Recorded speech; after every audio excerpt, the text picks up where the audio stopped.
Let it go, can't hold it back anymore. Let it go, turn away and slam the door. I don't care what they're going to say. Let the storm rage on. The cold never bothered me anyway. After years of waiting, Disney has finally found their true magic again. And after 75 years in the making, Disney has brought us the great adaptation of Frozen, which is inspired by legendary author Hans Christian Andersen's The Snow Queen. Now, if anybody remembers reading the story The Snow Queen, it takes place around this little boy and this little girl who thinks they are much bigger than the Snow Queen. The kids are just being ignorant until one night the Snow Queen finally comes into their house and suddenly puts the little boy under her spell. And from there, the story becomes really dark and sinister. However, Disney took the family-friendly approach on the Snow Queen, and that's what became the story of Frozen. The original story by Hans Christian Andersen is good, but I would say that Disney's version is better. The story takes place in this isolated kingdom called Arendelle, where we are introduced to two young sisters. One sister's name is Anna, and the other one's name is Elsa. However, Elsa is very special because it turns out that she has magic powers that can turn everything to ice. The movie never really explains how Elsa got these powers and where it came from, so I will just assume that a wizard did it. Around the beginning of the film, we are introduced to our other protagonist, Kristoff, and his pet reindeer, Sven.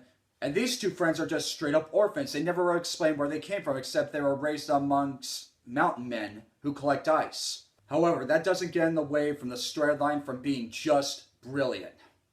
Elsa here is just an innocent girl who's just learning how to control her powers.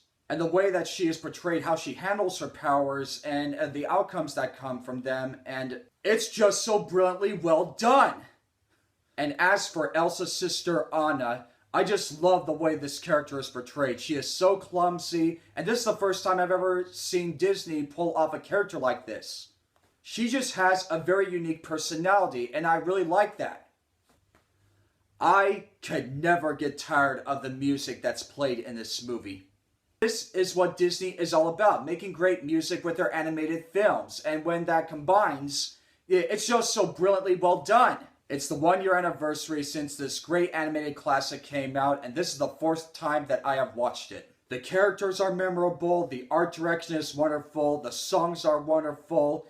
It's just awesome. I can't barely describe it. Yeah, there are a few things here and there in this film that are pretty obvious that are wrong with it. But you know what? That doesn't stop it from sabotaging this whole great experience. I forgot to mention the character Olaf, the snowman. I feared that this character was going to be the next Jar Jar Binks, but after watching this film, I actually really grew to like him. He was great. Who could not forget his theme song? Of Summer! This animated masterpiece has rekindled my childhood, so I will give Frozen a 10 out of 10. For this animated feature's 1-year anniversary, it's playing in select theaters all around, and I never had a chance to see it on the big screen, so maybe I might check it out while it's on the big screen.